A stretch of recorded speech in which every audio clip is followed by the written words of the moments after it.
મકાઈના સ્વાદિષ્ટ ઢોકળા બનાવવા માટે મેં અહીંયા એક મીડિયમ સાઇઝની મકાઈ લીધી છે અને મકાઈના આ રીતે દાણા અલગ કરી લીધા છે. હવે આપણે આ દાણાને જારમાં ઉમેરીશું. સાથે 5 લસણની કળી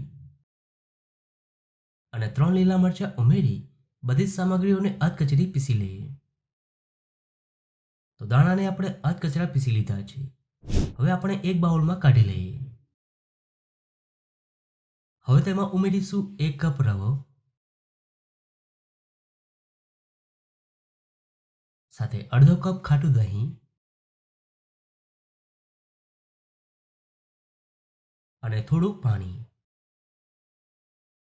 અને હવે એકદમ સારી રીતે મિક્સ કરી દઈએ. તો પાણી થોડું જ ઉમેરવાનું છે. જો તમે બહુ વધારે પાણી ઉમેરશો તો ઢોકળા સોફ્ટ અને જાળીદાર બનશે નહીં.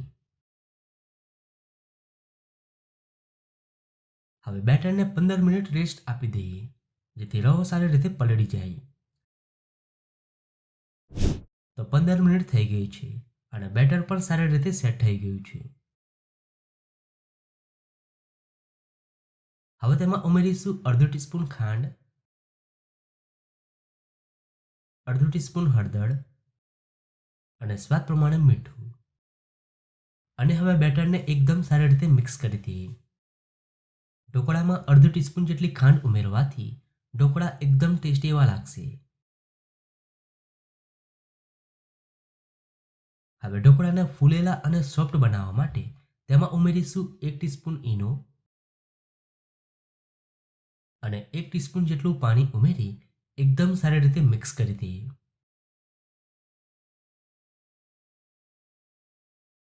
તો બેટર તૈયાર છે. હવે તેલથી ગ્રીસ કરેલી થાળીમાં બેટરને ઉમેરી દઈએ. હવે ચમચીની મદદથી બેટરને આ રીતે ફેલાવી દઈએ. હવે ઉપરથી થોડો ઉસળ મસાલા ઉમેરી દઈએ. આ રીતે મસાલાને સ્પ્રેડ કરી દઈએ.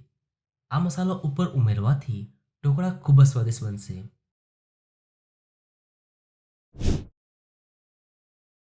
અને હવે ઢાંકણ ઢાંકી મીડિયમ ફ્લેમ પર 15 મિનિટ સ્ટીમ કરી લઈએ. તો ઢોકળાને બફાતા 15 મિનિટ જેવી થઈ ગઈ છે. હવે તેને જોઈ લઈએ.